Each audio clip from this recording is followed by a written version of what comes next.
Hola a todos de nuevo. Hoy vamos a hablar de un proceso universal que se da en los metazoos, que es la gametogénesis, es decir, la formación de los gametos. Pues bien, este proceso de gametogénesis se realiza a partir de las células germinales por un proceso denominado meiosis. Ya sabéis que la meiosis es la división reduccional que permite la transformación de una célula diploide en una célula haploide, es decir, con la mitad de los cromosomas. Si una célula diploide tiene 2n cromosomas, las células haploides, es gametos, tienen n cromosomas. En el caso de los hombres, el proceso se denomina espermatogénesis y se obtienen las células reproductoras masculinas, que son los espermatozoides. Y en el caso de las mujeres, lo que ocurre es una ovogénesis y lo que se obtienen son óvulos. El origen de las células germinales tenemos que buscarlo en las crestas gonadales que se producen en el desarrollo embrionario temprano.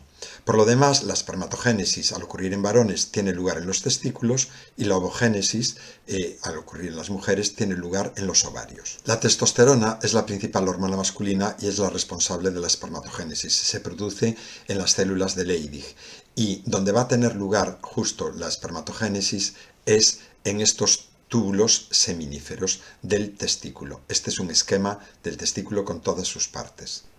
Los ovarios en las mujeres son los órganos productores de hormonas, fundamentalmente la progesterona y los estrógenos, que van a influir en el ciclo ovárico. Y además, una de las hormonas más implicadas es la hormona folículo estimulante, la FSH en los ovarios, porque estimula el crecimiento folicular.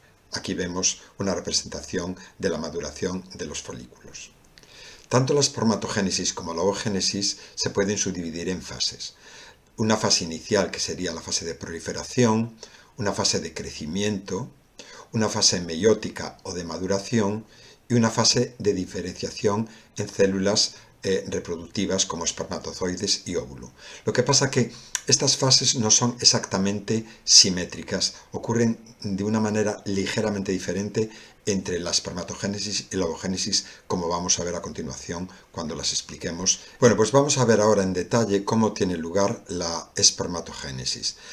Partimos de las bases de los túbulos seminíferos, de las células germinales primordiales, que como podéis observar se trata de células diploides, 2n. En esta fase de proliferación lo que va a ocurrir es que estas células germinales primordiales se multiplican por mitosis normal, y dan origen a lo que llamamos espermatogonias, que siguen siendo 2n. Luego ya en la fase siguiente, que es la fase de crecimiento, estas células van a aumentar de tamaño, duplican su ADN y se van a convertir en espermatocitos primarios o espermatocitos de primer orden, que como veis también siguen siendo células diploides. Pero a partir de estos espermatocitos primarios, ya en la fase de pubertad, aparecen los espermatocitos secundarios que sufren una división reduccional y por lo tanto pasan de ser células diploides a ser células haploides por un proceso que llamamos y conocéis perfectamente, que es el proceso de la meiosis, que ya está explicado.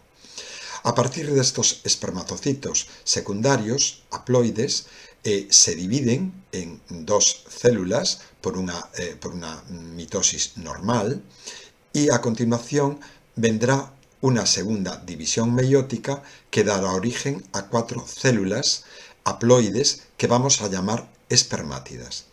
Estas espermátidas van a sufrir un proceso de diferenciación con un traslado del núcleo a uno de sus polos y también va a haber cambios con el aparato de Golgi que van a formar el acrosoma, dando origen ya por un proceso de maduración que también se llama espermeogénesis directamente a espermatozoides maduros que van a migrar a la luz del túbulo seminífero.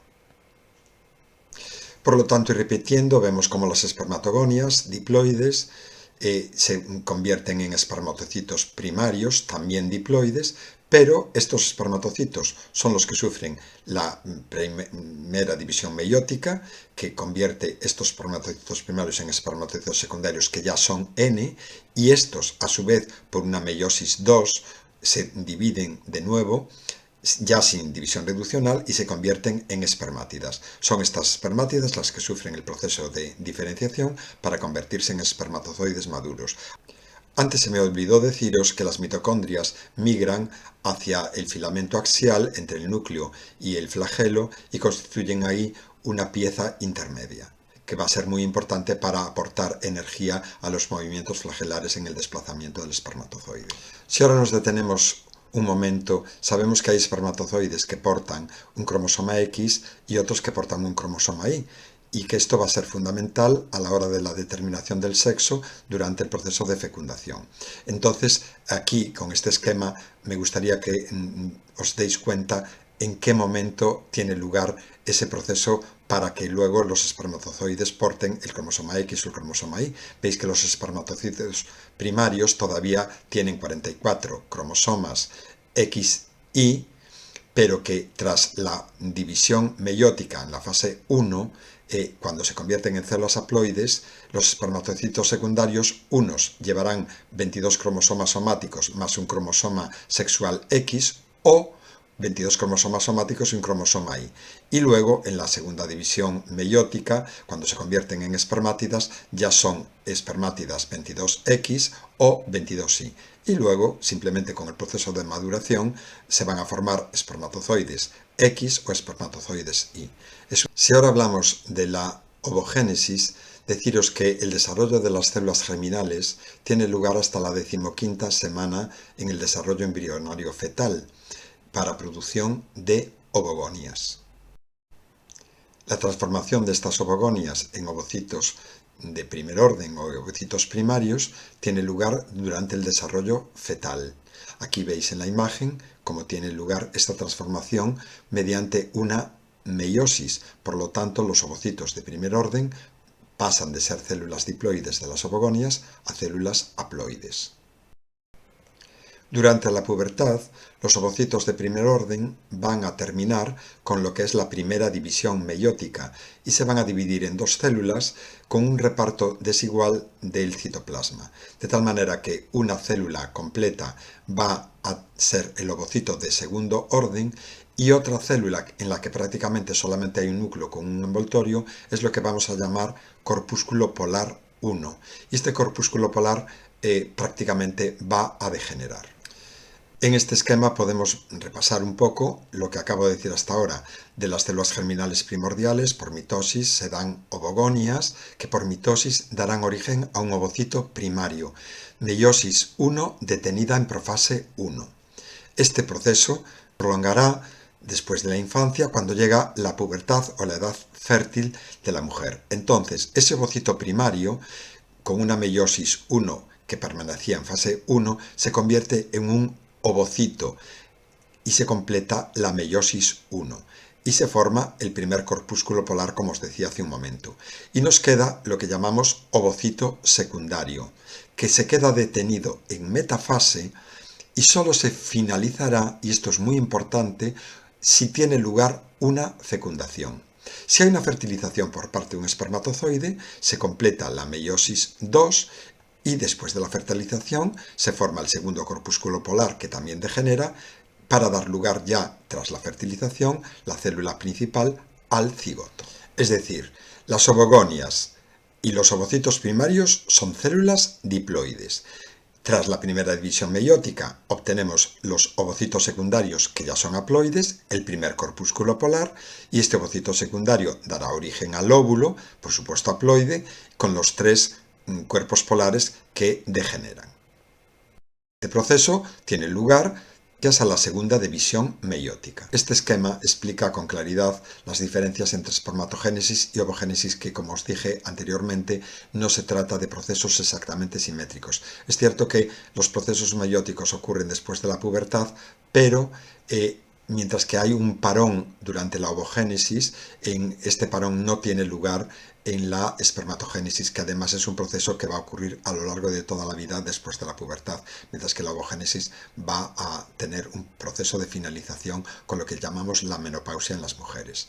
Bien, además también hay otra diferencia, que es que durante el proceso de diferenciación de espermátidas a espermatozoides es un proceso, digamos que directo, mientras que después de la segunda fase de reposo, si hay fertilización, es cuando ocurre la transformación, digamos, en óvulo de la célula germinal femenina.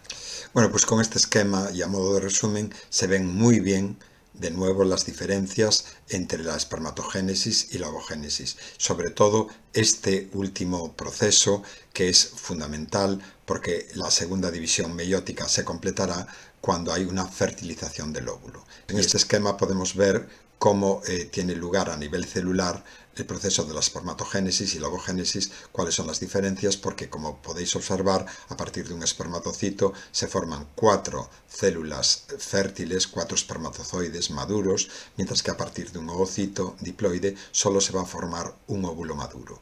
Esta es una de las grandes diferencias que tienen lugar en la espermatogénesis y la ovogénesis. Y como resumen os dejo esta tabla en la que se ven perfectamente las diferencias entre espermatogénesis y ovogénesis y sus similitudes. Podéis incluso parar la imagen porque yo creo que es muy útil que repaséis estas diferencias y estas similitudes.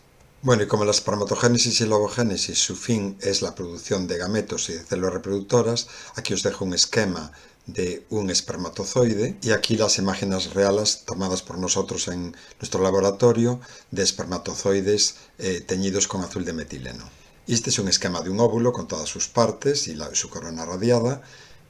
Y esta es la visión de un óvulo al microscopio electrónico, pero ya os anuncio que tanto espermatozoides como óvulos serán objeto de un estudio en otro vídeo. Bueno, pues como veis, hoy nos tocó hablar de la gametogénesis y de la formación de estas células reproductoras o gametos, que son los espermatozoides y los óvulos. Si os gustó este vídeo, suscribíos a este canal. Muchas gracias.